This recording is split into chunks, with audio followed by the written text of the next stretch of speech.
has the ideology of gender identity affected aspects of school life, like the actual living life of schools, toilets, sleeping arrangements, trips and sports teams?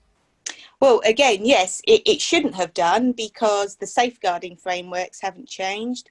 The building regulations that say that children over the age of 8 are entitled to single-sex toilets. The Education Act of 1986 that says that education has to be politically neutral.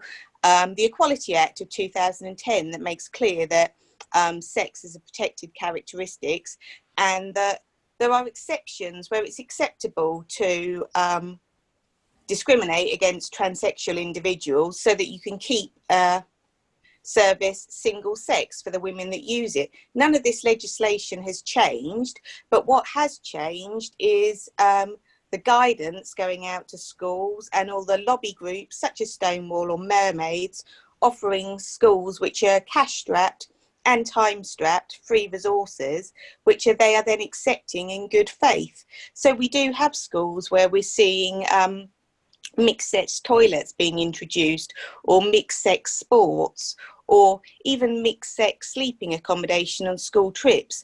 So these issues are happening, even though they shouldn't, because the legislation in fact hasn't changed.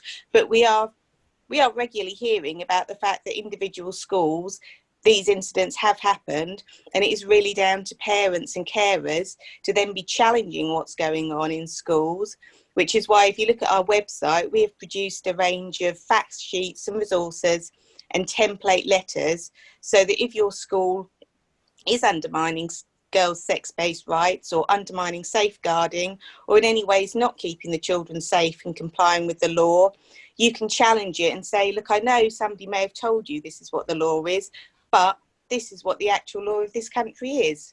And you will be liable if you're not following the actual law and something goes wrong.